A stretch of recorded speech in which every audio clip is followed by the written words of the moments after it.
saan nga ba kami nagstay sa isa sa pinaka-secluded pero isa rin sa pinaka-underrated at pinakamagandang lugar sa Palawan? Sharing with you all Binga Beach Resort located sa San Vicente, Palawan, kung saan na-experience namin na halos solo ang beach at makapag-relax ng bongga. Very private and exclusive feels pero hindi iiyak yung bulsa nyo para lang ma-experience yung lugar. So if bet nyo talagang mag-relax sa bakasyon nyo at malayo sa ingay ng mundo, check this out. So tour ko kayo sa resort. Like what I said, this place gives exclusive vibes talaga. Literal na 3 units lang yung meron sila dito para hindi maging crowded yung place, ma-maintain yung privacy, at makapag-relax talaga yung guests. Very glamping yung vibe ng units, pero may kanya-kanya pa ring private bathrooms. They have a mountain view family room na good for 6 to 8 packs and these seaside cabins na good for 2 to 4 packs.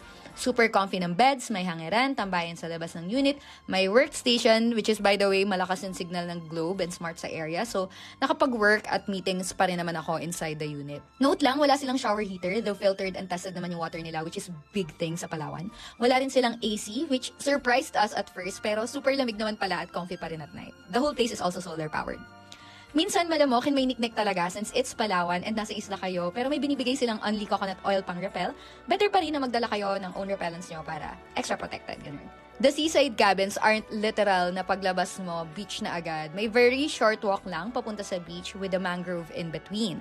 Super lapit pa rin, rinig na rinig mo yung alon and tanaw mo pa rin yung beach kahit nasa room ka. So the reason for this is para ma-preserve yung area and ma-minimize yung impact nila sa environment. So ayun, they intentionally offer small footprint beachside accommodations. Diba, bongga? Meron din silang very warm na reception or restaurant area. Maraming board games you can play with your family, kids, friends, or your partner. And kahit malayo yung resort sa Kabiasnan at ibang restaurants, no need to worry kasi sobrang sarap ng food nila. Plus, their staff are super warm and accommodating. Hindi talaga nila kami pinabayaan during our stay. Pet-friendly din yung place. May mga dogs sa area and cats. Itong dalawang to, lagi pang binabantayan yung room namin tuwing gabi.